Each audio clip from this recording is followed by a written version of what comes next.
Media recognition from Bloomberg, Reuters, recycling trade publications. Patented process for 100% recovery of critical metals, including cobalt, lithium, nickel, manganese, aluminum. American Manganese is focused on recycling lithium-ion batteries for electric vehicles. American Manganese trades on the TSX Venture, AMY, the US, AMYZF, and Frankfurt 2AM. For more information, visit AmericanManganeseInc.com or phone me, Larry Ray, at 778-574-4444.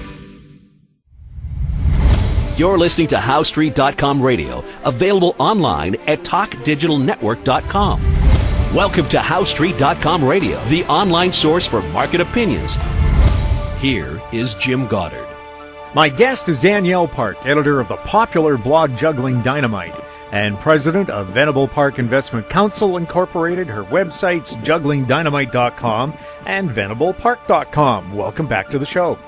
Thank you, Jim. Danielle, are the markets bottoming out, and is there a process if they are? Yeah, there's a process for sure. And if we look back on the last, basically recessionary bear markets are kind of a extreme category of their own. And I think that's what we're dealing with this time. You know, there are the odd time you get a bear market without a recession, and those tend to be more shallow. So a decline in markets of 20% that doesn't come with a recession in the overall economy tend to be milder and not very long lasting in terms of recovery in asset prices. But when you have it coupled with a downturn in the overall economy, you get a more longer, durable, and deep declines in asset prices, and it takes many years to recover. So I think that's the brand we're in now, which would be akin to the kind of bear markets we saw in the 2007-9 cycle, the 2002-03 cycle, the 73-74 cycle, and the 69-70. So those were all sort of in the last 50 years, the worst bear markets that came with recessions. And during those periods, it's very common, all the hallmarks of the top are very classically what we saw this cycle when, you had mass euphoria, mass speculation, people levering up, people making more on asset gains than they were in their jobs, people quitting their jobs to trade or, flip properties or do all this kind of thing, thinking that they were having great skill in the matter when in fact it's just a function of, a bubble where a lot of liquidity sloshes around, drives prices up. So anyway, when you get all those hallmarks of a top, which were all present in the other cycles that I mentioned, then you get sort of the first leg down typically from the all-time high in the stock prices, and it can last, sometimes, like 10, 15, 20, 30 trading days, and they can be typically in the 8 to 10% range, and it's very common for people to then start buying the dip again because the behavior is still very much entrenched in the gambling mode of the population, and so that type of thing usually leads to a rally again, but to a lower low. Right, and then another leg down to a deeper low than the first leg, and so it goes. So if you look back, we've had a series of sort of 8 to 13 of those rallies within those cyclical bear markets that came with recessions over the years. And right now, we've sort of just come off the fourth. If it's ended, I'm just waiting to see. It's hard to tell. The stock market has increased significantly off the bottom that it reached in June, but it's up about 7% overall, 7 or 8% in terms of the S&P. But when you look under the hood again about what was really pulling that, it was the most shorted names. So the 50 stocks that were the most shorted, so those are the ones that, people thought were the most egregiously overvalued and vulnerable in a bear market. So they were selling them short, and as they were falling, they were making money on those trades. Well, at some point, they blink and say, "Hey, we've made quite a bit. Let's book those profits." That means they have to buy the stocks back, and that's a feature again of these type of bear market environments. So you see these big rally days, and again, they typically last. They can last anything from a few days to a month even, and range anywhere from sort of 8% to 20%. We actually saw some rally in the 2000 03 cycle that were, upwards of 15%. And in the 2008 cycle, we saw some that were, 16% and lasted up to 46 days. So they can be quite significant. And it's why they tend to sucker people back in because, they think, oh, well, obviously the coast is clear, let's go back and, lever up again or buy anything that they have cash left. They sort of push that in, or if they had sold any in fear while things were dropping, they think, oh, we better go back in. So this kind of buy the dip mentality really persists for some time. And, I'm just pointing out that, again, we're very early into the decline this cycle. We had a peak to trough loss in the S&P of just over 20%, less than the TSX.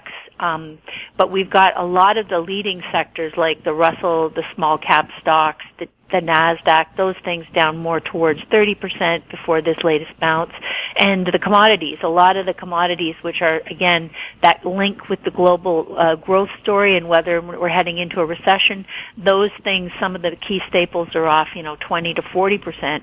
So those all suggest that we're really just getting started here in terms of the down cycle we could see. Traditionally in this kind of environment when you're starting from, again, these really extreme overpriced levels with the amount of speculation, you get, in a recession, you get a bear market decline more in the area of 50%. So again, if we're off maybe 20, you're maybe halfway through if you're lucky. And we still have an awful lot of margin debt outstanding as an example. I put a chart of that on the blog today. But, again, we when we look back at this time in history, Jim, I think we're just going to be amazed at what a standout case it was for extremity, because even the margin abuse, which is people borrowing against their portfolio of stocks to buy more exposure, right? That amount of leverage has never been higher in human history than it was at the peak in 2021, late 2021. And so we've come off something like 20% in that margin. Because again, as prices fall, people get margin calls, right? They have to sell some of their securities to pay down the debt that they owe because they have to maintain a certain ratio. And so it forces selling on the way down. So as the S&P came off 20%, margins come off about that much. But if you look at the long-term chart, you can see that we're still so far above anything that was considered frothy or toppy in the past. And, we could easily see it halve from here before you get back to even, sort of a normal outcome of past cycles. Are corporations and people who borrowed stacks of cash at cheap rates going to regret it? Well, I think a lot of them already are regretting it. There's been an awful lot of negative sentiment building in the suddenly and dramatically in the housing market, for example, because it's been such a shock to the system. I mean, it really can't be understated. The Bank of Canada, when it raised by 1% on July the 13th in terms of the policy rate, have moved in 4 months' time, just since March, from a 0.25 base rate in the banking system to 2.5. That's a shock of magnitude that we haven't seen in many, many decades. So, Canadian prime rates about 4.7 and HELOC's about 5.2, and fixed rate mortgages of around 5% for a 5-year, 7% if you have to meet the stress test. This is all really a massive shift, and of course it's caught many people offside because they were taking too much risk with too much leverage when prices were extremely high. They were presuming that things would stay, that the Bank of Canada wouldn't raise rates for a very long period of time, and so it's really caught a lot of people off guard, and you're seeing that in all sorts of, like the volume of mortgages clearly is off dramatically in both Canada and the U.S. because people can't qualify anymore. If you look at back again, the last time that people were trying to qualify for a 7% mortgage, again, that's the stress test level if you're trying to get a fixed rate these days. That level in Canada was back in 2000 when the average median house price was about $164,000. And of course, in February of 22, it was $816,000. So there's just an incredible amount of froth that has to come out of pricing before the regular person or even a person with a good job can afford housing in this market. And many people who were buying properties as investments with very barely positive cash flow because they were paying too much before rates rose are now in a deeply negative scenario. So what you're seeing is that they are looking to either increase rents, which is a major pressure for buildings that aren't rent controlled. Landlords, where possible, are trying to, spike rents to offset this dramatically higher mortgage rate scenario, and it's also causing people to list properties. So we're seeing this pick up in volume supply and a drop in buyers. So those two things typically will, generally speaking, we should expect that to continue for some time here, and that will mean revert the prices back towards more normal ranges with respect to income and with respect to rents.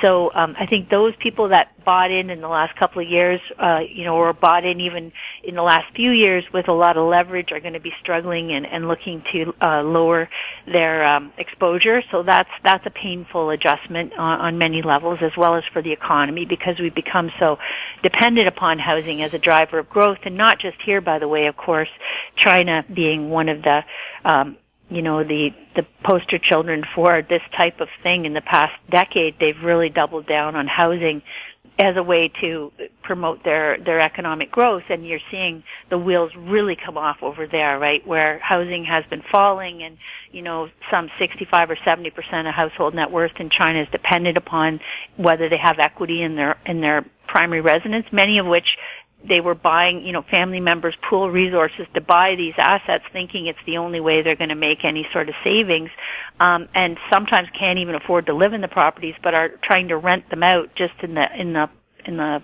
assumption that prices will go up. Well, if prices are coming down, and they have been for over a year in China, people are starting to see that their equity has evaporated already, and their incentive to continue making their mortgage payments is gone. So right away they're having all sorts of revolts of people not paying their mortgages, and it's kind of rolling back downhill. Now suppliers, so developers are not able to make their payments or continue their projects when they're not being paid by people looking to buy their units.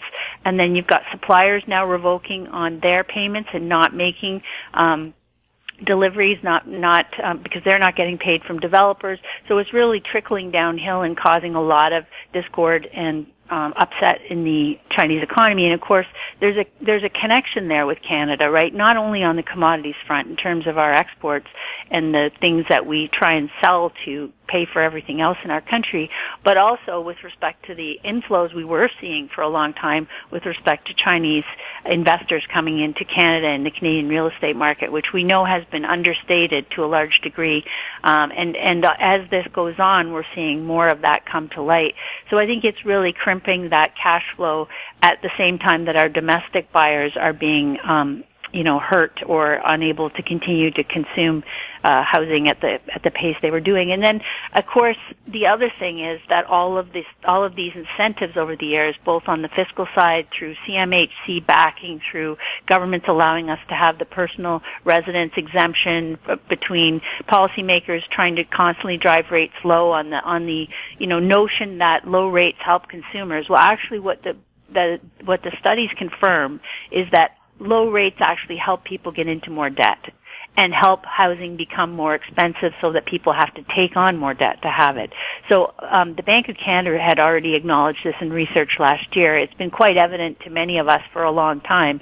But also what it's done is it's attracted too much capital into housing as a sector and to housing activity as a pursuit and away from other more productive things that we should have been doing with the money. And so really it's costing us a lot in terms of the weight of that over time, because we've just got too inefficient. And again, I put on the blog this today as well that the Bank of Montreal has come out with a study and report showing that in fact housing completions have outpaced household formation growth in Canada since 2000. So we have a lot more housing. That whole idea that prices are too expensive because we don't have enough supply has actually not been true for the last 20 years.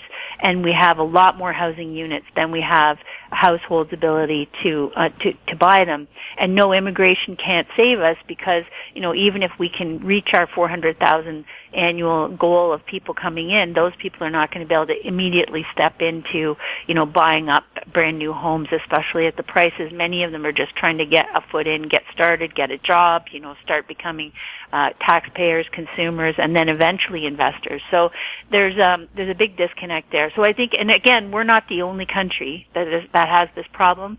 The U.S. is seeing the same kind of problems continue to roll out in their housing market. Of course, their average home price is half of what ours is. So, it just underlines again how far ahead Canada is in this debacle of housing bubble.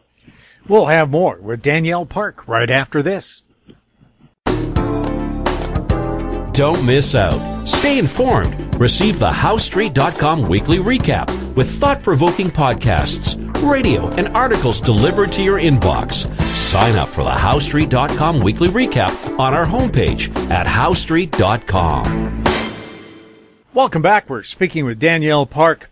Today, the Bank of Europe, or the European Central Bank, raised interest rates. First time in 11 years. The Bank of Japan didn't raise rates. I think they're the only major central bank that hasn't raised rates recently. But with the EU raising rates, what kind of an impact is that going to have on currencies? Well, they basically, we've already seen this over the past several months where the U.S. dollar-weighted index, which is a basket of currencies, the U.S. dollar against a basket of trading partners, had risen to the highest level in 20 years, and to above 108 as against the basket, and the main component of that being the euro. So the U.S. dollar was trading at parity with the euro as of last week, and is slightly, the euro has slightly strengthened on this, first hike in 11 years by the ECB, where they are now at zero, Jim. They were negative in terms of their policy base rate in the banking system for the past many years, and with a 0.5 increase, they are now to zero. So, hardly anything to write home about, but they were basically required to do that because what's happening is, of course, it's making the inflation worse for European countries where they have to import anything based in U.S. dollars, things like energy, for example. When the euro has fallen so dramatically, a number of years ago it was basically almost at 2-to-1 to the U.S. dollar. So it was overvalued then, but now it's fallen so dramatically and quickly in the past several months that it's making the cost push inflation in the European economy that much worse. And so they're having a lot of strife, obviously. There's a major recession coming in there as well in terms of a contracting economy, and Germany, the strong house of the European economy, is having its own strife and struggles, both with the Ukraine invasion constraints on their oil and gas, as well as problems in their housing market, which they didn't have in the last cycle, but the free money, contagion has really impacted all sorts of housing markets around the world. So, to make a long story short, what it's doing is, this really strong dollar means that the value of exports for these countries are less, because when they're the value of them is less in terms of their home currency, as well as it leads to wider trade deficits because their imports are that much higher, because again, anything coming in U.S. dollars is going to be a lot more expensive for them. So it's really making wreaking havoc on their financial situation at a time when things are already frail. Everyone's basically looking to exports in the hopes they can find strong demand from somewhere, because the domestic economies are flagging, and so it's causing a lot of strife. The other thing is that a really strong U.S. dollar, some 30 to 40% of U.S. large cap companies, that sort of what the world thinks of as the leading corporations in the world, some 30 to 40% of their revenue comes from sales overseas. So whenever you've got this kind of strength in the U.S. dollar, you really start to see a big hit to the earnings per share growth for those large corporations. In fact, some studies have shown that every 1% increase in the dollar index is a 0.5 loss to earnings per share growth. So a leap of 16%, like we've seen in the U.S. dollar index over the last year, equates to a negative 8% in terms of the earnings per share, just on currency alone. So here's the other reason why I think we're only just started into this bear market. we saw, first of all, the initial few months of the sell-off have been driven by this, like I said, the big surprise in rates, because the contagion from the pandemic, which caused all the prices to spike, and then the surprise invasion of the Ukraine on top of that really caused this boom in inflation, which central banks then dramatically responded to, thinking they were going to have rates really low for a long time. The inflation spike freaked everyone out, so they went to really hike up rates. And so for the first part of this bear market, the sell-off was driven by this dramatic increase in interest rates, which competes for funds, so that, suddenly you can get 4% on guaranteed instruments like GICs and bonds, and that takes money away from the really high-risk stuff.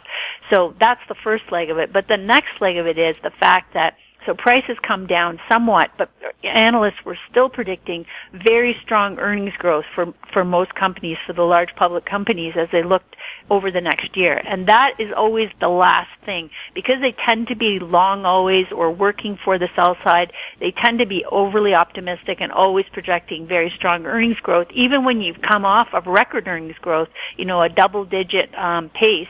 And there's a cycle to earnings. It's not like a constantly rising stream. It's always been a cycle. And so when you get peak earnings, you do have to come into a period where earnings come down, and that's being magnified this time, as I say, by all this currency moves on top of the slump in global demand elsewhere. So long story short, what we're starting to see now, just in the last week, is analysts cutting their earnings forecasts, their forward-looking earnings forecasts. And that's always something that happens, sort of midway through the bear market, where then people say, we thought the price to earnings, for example, the PE, we thought it was, 25, and we thought that was relatively better than 30 when it was at the peak.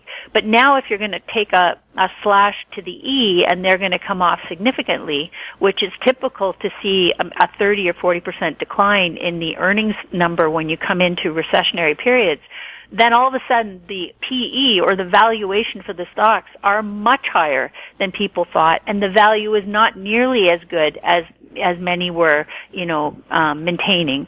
And so that's when you usually get the next big leg down in terms of repricing, because not only is every dollar of earnings worth less when interest rates are higher, as you look forward, the discounting factor means the earnings are worth less in present terms, but it also means that you're going to see this big drop in the E altogether, which means that price will also start to follow that lower. So I think that's the catalyst for the next phase of this bear market. And, we may be already seeing that rollover. I don't know. We'll have to give this a few more days to see how much strength there is left in the rally that started, in sort of mid-June. But at some point here, I expect that we're going to get more of that repricing in recognition of these negative factors. Danielle, thank you so much for chatting with us. Hey, thank you, Jim. My guest has been Danielle Park, editor of the popular blog Juggling Dynamite and president of Venable Park Investment Council Incorporated. If you have any questions for Danielle or any of our guests, you can send them to info@housestreet.com. Our YouTube channel is Talk Digital Network. Find us on Twitter @Housestreet. We're also on Facebook. I'm Jim Goddard. Thank you for listening. Comments made on Housestreet.com radio are an expression of opinion only and should not be construed in any matter whatsoever as recommendations to buy or sell any financial instrument at any time. Available online at TalkDigitalNetwork.com. Housestreet.com radio is a production of House Street Media Incorporated.